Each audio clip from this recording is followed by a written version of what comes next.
20절에서 25절, 마가복음 11장 20절에서 25절입니다.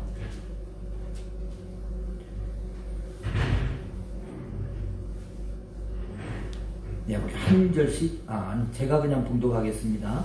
그들이 아침에 지나갈 때에 무화과 나무가 뿌리째 마른 것을 보고 베드로가 생각이 나서 여짜오되 랍비여 보소서, 저주하신 무화과 나무가 말랐나이다. 예수께서 그들에게 대답하여 이르시되 하나님을 믿으라. 내가 진실로 너희에게 이르노니 누구든지 이 산들어 들리어 바다에 던져지라 하며 그 말하는 것이 이루어질 줄 믿고 마음에 의심하지 아니하면 그대로 되리라. 그러므로 내가 너희에게 말하노니 무엇이든지 기도하고 구하는 것은 받은 줄로 믿으라. 그리하면 너희에게 그대로 되리라. 서서 기도할 때에 아무에게나 혐의가 있거든 용서하라. 그리하여야 하늘에 계신 너희 아버지께서도 너희 허물을 사하여 주시리라 하시니라. 아멘. 성경에서 이스라엘은 자주 포도나무와 무화과 나무로 비유가 됩니다. 특히 열매 맺지 못하는 무화과 나무, 포도나무, 이것은 곧 이스라엘의 영적인 실패를 의미하는 것이죠. 그래서 마가복음 11장에 이 무화과 나무, 열매 맺지 못하는 무화과 나무 얘기가 나옵니다. 예수님이 배가 고파서 무엇을 얻을까 하고 가까이 가보니까 입만 무성하고 열매가 없는 무화과 나무가 있는 거예요. 그래서 그 나무를 저주해서 야, 이제부터 영원토록 내게서 열매를 따먹지 못하리라.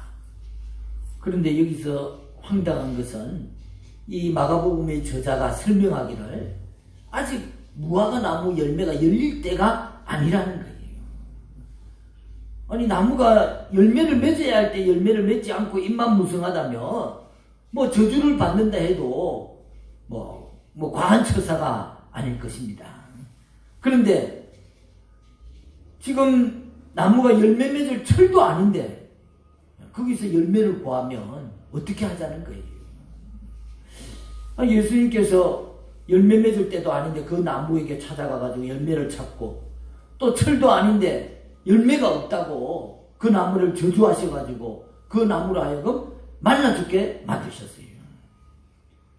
여러분 이해할 수가 없잖아요. 마가가 또 왜 이런 예수님 얘기를 이런 것을 기록을 했는가? 예수님이 좀 이상한 사람인가? 개팍한 성격의 소유자인가? 그걸 나타내기 위해서 일부러 예수님의 기행을 남긴 것일까? 그렇지는 않을 거 아니에요. 바로 이것은 이스라엘의 영적 실패를 나타내는 이스라엘의 심판을 얘기해주는 예수님의 은유인 것입니다. 열매 없는 무화과 나무를 통해서 온 사람들에게 경고의 메시지를 전하는 거예요.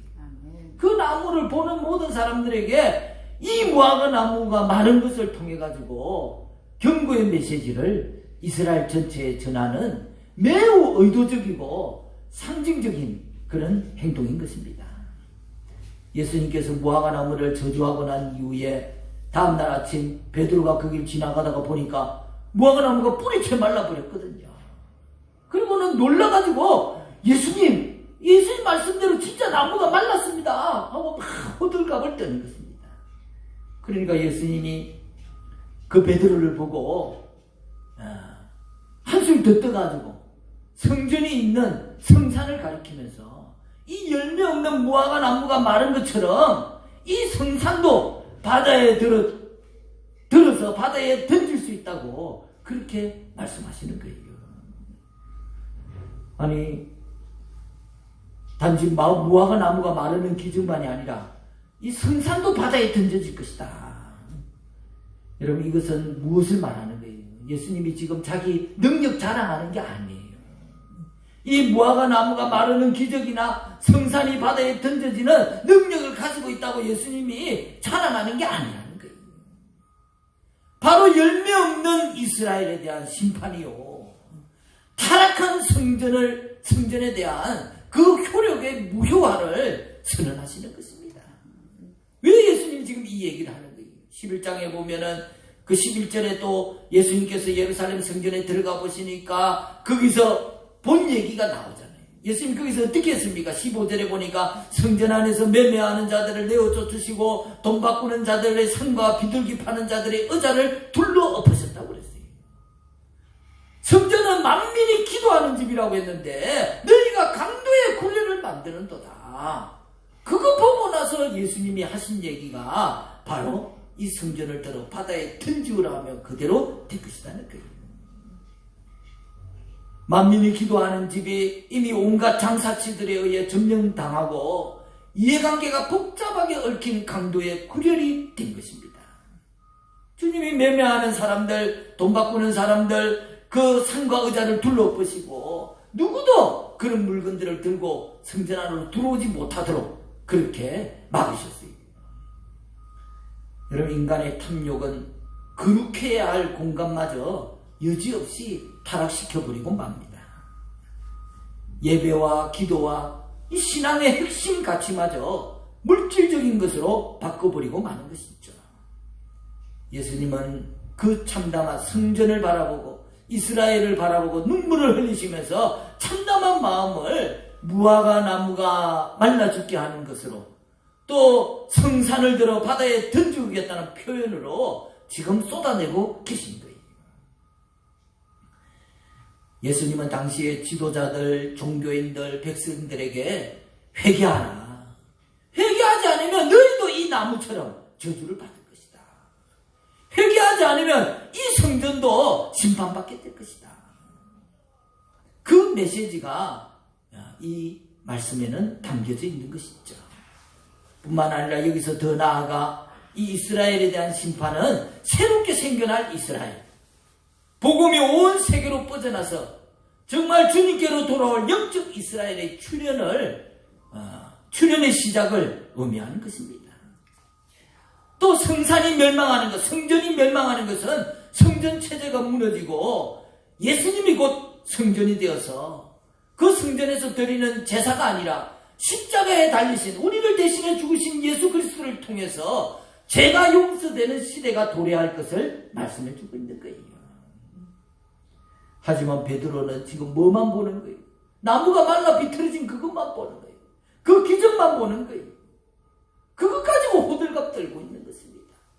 그러니 예수님께서 야, 나무 마른 기적 가지고 너는 지금 호들갑이냐? 산도 들어서 내가 바다에 던질 수 있다. 그러나 그 말씀의 속뜻은 이 성전이 있는 이 산도 바다에 던져버릴 수가 있다.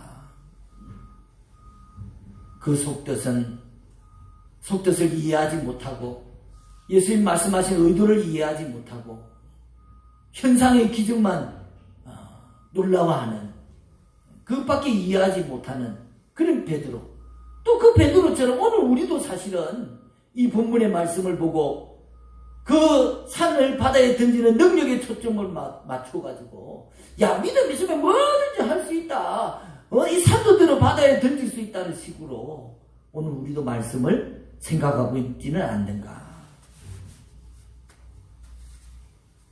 예수님 당시 이 타락한 성전처럼 오늘날도 교회 안에서 가치가 전도되는 일들이 많이 일어납니다.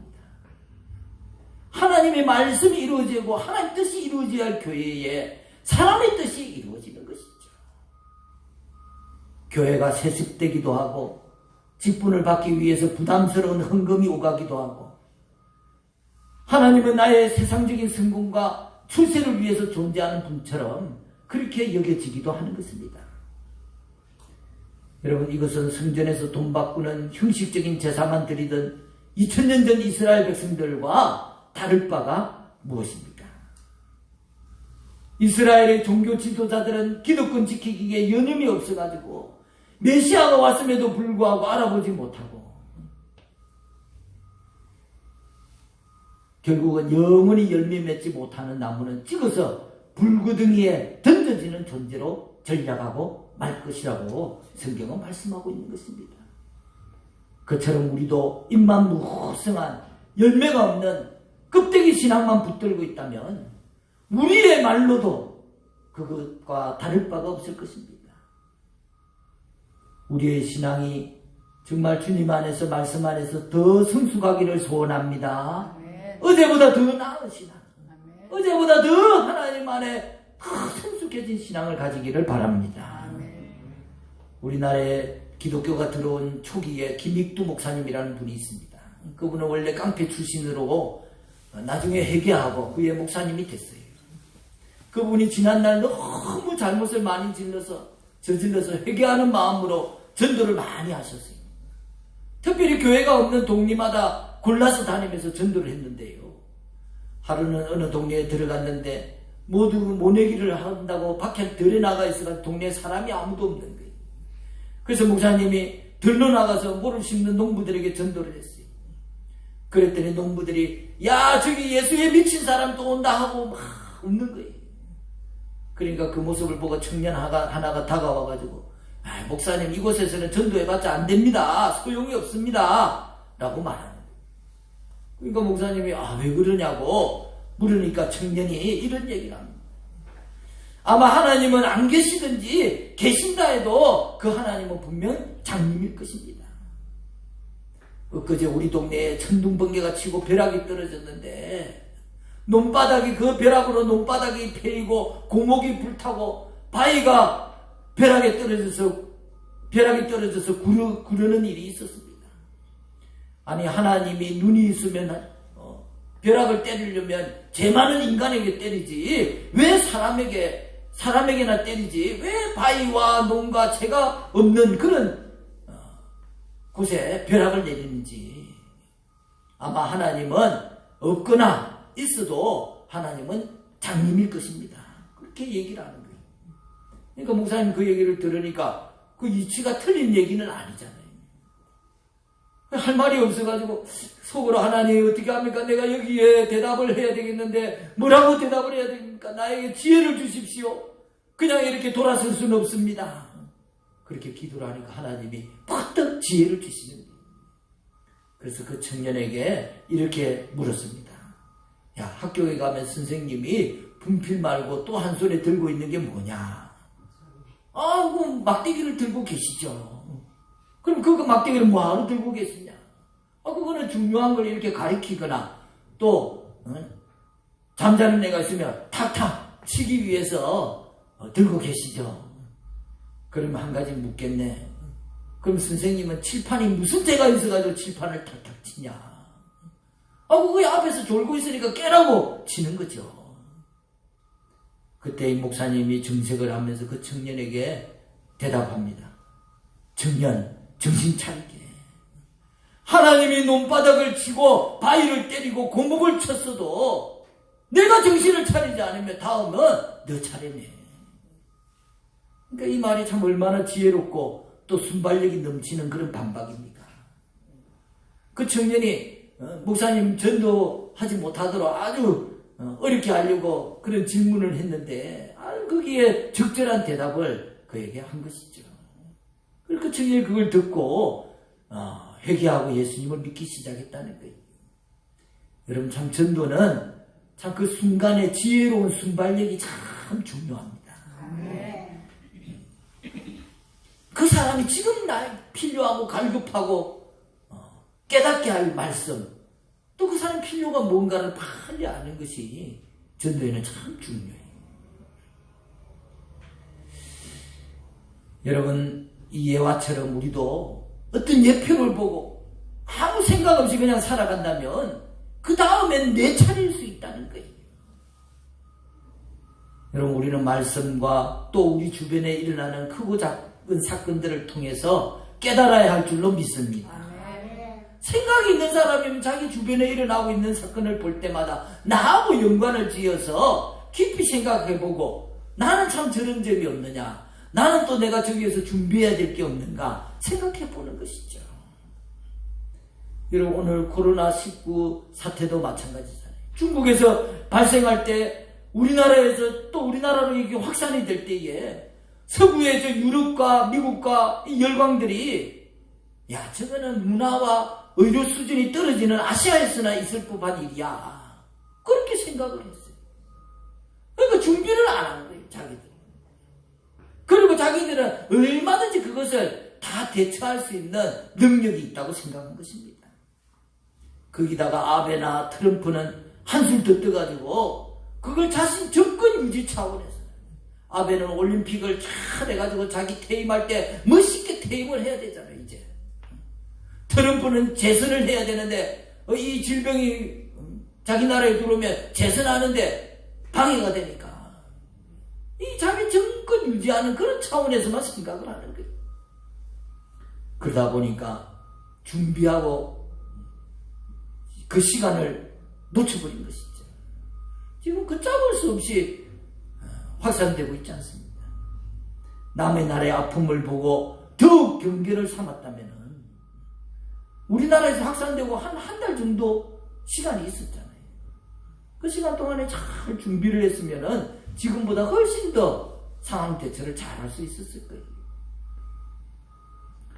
여러분, 우리도 이번 이 코로나19 사태를 보면서 정말 성경에 예언된 말세의 현상들을 다시 한번 곱씹게 됩니다. 정말 예수님 다시 오실 때가 점점 가까워오고 있는 것이 아닐까.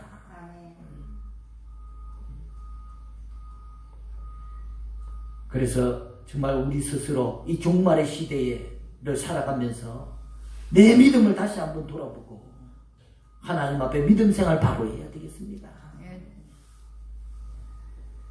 예수님은 무화과 나무가 말라 죽는 사건으로 그 시대를 향해서 이스라엘 향해서 하나의 사인을 보낸 거예요. 회개해라, 돌이키라, 삶을 준비해라. 그렇지 않으면 이 나무가 저주받아서 말라 죽는 것처럼 이 나라도 결국은 망하고 말 것이다. 결국 어떻게 됐습니까? 그 사건 이후 40년 이후에 이스라엘이 로마에 의해서 완전히 초토화됩니다. 산산이 무너지고 처참하게 철저하게 망해버리는 환난을 당하게 됐습니다. 예수님이 경고하셨음에도 불구하고 그 나라의 지도자들, 종교 지도자들, 또 그리고 그 시대를 살아가는 백성들이 그것을 깨닫지 못하고 무감각하게 그냥 넘어갔어요. 아니, 동네 한 중간에 있는 거대한 무화과 나무가 그렇게 하루아침에 메마르고 말라서 죽으면은 이게 무슨 일인지 알아보고, 왜 이렇게 되는지 알아보고, 예수님이 이렇게 저주하셨다, 예수님이 이렇게 경고하셨다 하면 그건 뭐 한 번쯤은 생각해 봐야 될 문제잖아요. 모두 다 나무를 바라볼 뿐 아무도 그 일을 보고 뭔가 깨닫는 자가 없었고, 제자들도 그냥 나무 말라 죽은 게 신기해가지고 야, 이런 기적이 있을 수 있냐, 기적에만 초점 맞추고 있었던 것이죠.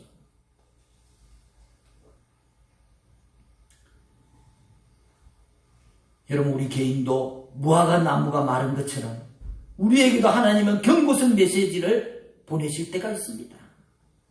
말씀을 듣다가 깨달아질 때도 있고, 주변의 여러 작은 사건을 통해서 경고하실 때도 있습니다. 그럼 어떤 사람은 빨리 정신을 차리고 자신의 신앙과 사무의 자세를 돌아보고 고치는 사람이 있는가 하면, 경고가 뜨는데도 계속 자기 고집, 자기 아집, 가정 핑계, 무감각, 지금까지의 그 생활 태도를 바꾸지 않는 것입니다. 그걸 그대로 하는 거예요. 여러분, 그대로 하면 그대로 그 길을 가는 거예요. 망하는 길을 가는 것입니다.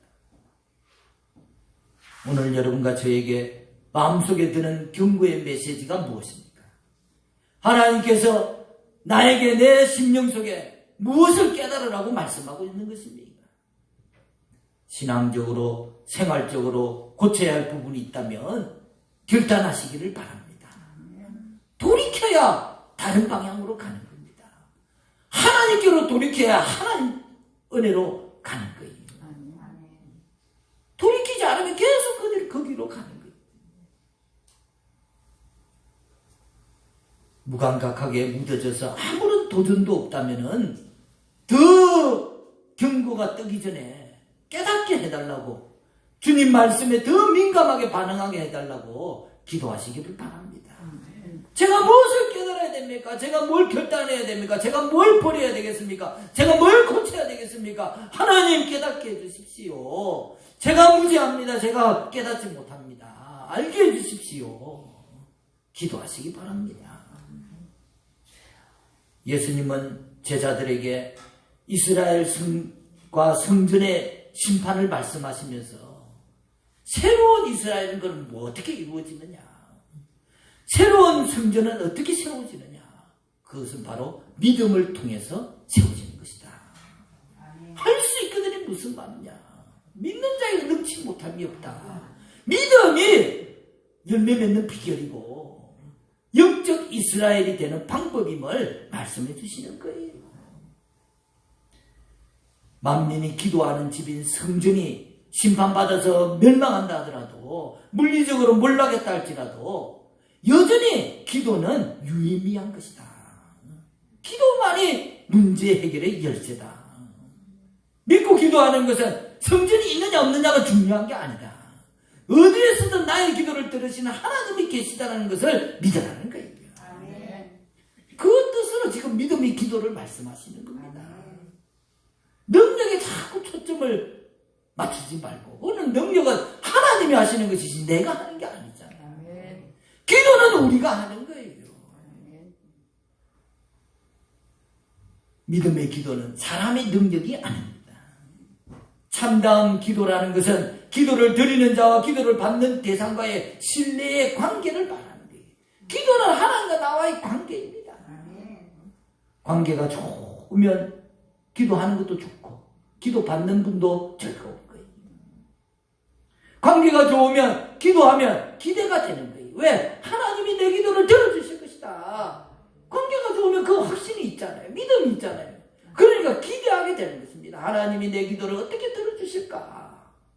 관계가 나쁘면은 야, 이거 기도를 들어주시겠나? 내가 기도해봤자 소용도 없지. 기대할 게 없는 거예요. 기도는, 참된 기도는 하나님과의 신뢰 관계입니다. 아멘. 이제 눈에 보이는 성전 시대가 가고 예수님이라는 성전 안에서 드리는 신뢰의 기도가 역사를 이루고 믿음이 성전이 되는, 성전을 살아가는 도구가 되는 그런 시대가 도래했음을 말하는 것입니다. 또 성전에서 제사를 통해 양을 잡아 죽여서 피 흘리는 방법을 통해서 용서를 받는 시대가 아니고 성전 대신 예수님 안에서 그 받은 용서를 바탕으로 다른 사람을 용서하는 시대가 도래했다고 말씀하고 있는 것입니다. 여러분, 우리가 다른 사람에 대해서 사랑하고 용서하는 것은 바로 새 성전 대신 예수님 안에서 사랑받고 용서받았다는 증거인 것입니다. 내가 하나님 앞에 큰 은혜를 받았기 때문에 나도 다른 사람을 용서하고 사랑할 수 있는 거예요. 그 증거예요. 은혜 받았다는 증거가 사랑하고 용서하는 것입니다. 그러므로 다른 이를 용서하지 못하는 자, 사랑하지 못하는 자는 아직 내가 받은 은혜가, 내가 받은 용서의 깊이를 모르는 철부지 신앙인 것입니다. 1만 달란트 비유, 탕감받은 종의 비유에 잘 나타나잖아요. 자기는 1만 달란트를 주인한테 탕감받았는데 자기한테 100데나리온 빚진 자 때문에 그 빚을 갚으라고 막 닥달하다가 그 소문이 다시 주인의 귀에 들어가가지고 주인에게 찍혀가지고, 야, 너 그렇게 강팍하게 할 거면 나에게 1만 달란트를 다시 갚으라고. 너무나 어리석은 결과가 돼버리고 말았잖아요. 여러분, 믿음이 능력을 이루는 새로운 시대를 살고 있습니다. 믿음으로 살지 않는다면 세파에 이리저리 흔들리고 돈의 유혹에 굴복할 수밖에 없어요. 믿음으로 살지 않는다면 우리가 종교적인 그런 신앙이 그냥 좋은 척 하면서 그렇게 교회만 왔다 갔다 하며 살게 될 것입니다. 여러분, 열매 맺을 수 없는 잎만 무성한 무화과 나무와 같은 삶을 살게 되는 것이죠. 여러분, 우리가 신자의 삶을 잎만 무성한 무화과 나무처럼 살아서는 안 되겠습니다. 하나님 앞에 돌려드릴 열매가 있어야 되잖아요. 그래서 이 열매를 맺기 위해서 항상 내 자신을 말씀에 비추어 보고 또 성도를 서로 돌아보며 이웃을 돌아보며 믿음의 기도를 드리는 그런 여러분과 제가 되기를 간절히 축원합니다. 네, 기도하겠습니다. 할렐루야. 하나님 아버지 감사합니다. 말라버린 무화과 나무를 통해서 이스라엘의 심판에 대한 경고의 말씀을 주신 주님, 오늘 이 전염병을 통해서 온 인류와 이 시대의 성도들에게 깨닫게 하시려는 것이 무엇인지 우리 모두가 알게 하여 주시옵소서. 하나님 앞에 더욱 겸손하게 하시고 서로 사랑하지 못한 것을 회개하게 하시고 이기적이고 탐욕에 가득한 삶을 내려놓게 하시고 주님이 오실 때를 정말 바라보면서 나의 믿음 잘 지켜 마지막 때에 주님 앞에 믿음의 열매 돌려드릴 수 있는 그런 우리가 되게 하여 주시옵소서. 예수님 이름으로 기도드리옵나이다. 아멘. 우리 다 자리에 일어서서 거룩하신 성령이여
성령님 나에게 충만히 임하여 주시옵소서.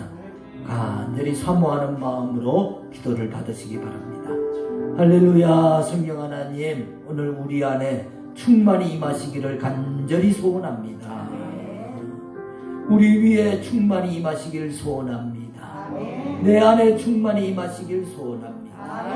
우리 교회와 가정 위에 충만히 임하시기를 소원합니다.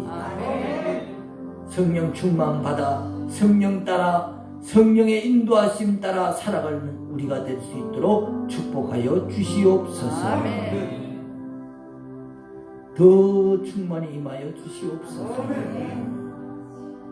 주여, 예수의 이름으로 명하노니 질병 마귀는 떠나갈지어다. 우리 가정과 우리의 삶에 끼어들어 우리를 괴롭히고 우리를 가난하게 하고 병들게 하고 우리를 또 고통 가운데 근심 염려하게 하는 모든 사단 마귀는 떠나갈지어다. 성령 하나님, 오늘 우리 안에 더 충만하게 임하여 주시옵소서. 예수님 이름으로 기도드리옵나이다. 아멘. 이제는 우리 주 예수 그리스도의 은혜와 하나님의 사랑하심과 성령의 감화감동 교통하심이 우리 갈릴리 교회 모든 성도들의 머리 위에, 가정 위에, 자녀들 위에, 생업 위에 영원토록 함께 하시기를 간절히 축원하옵나이다.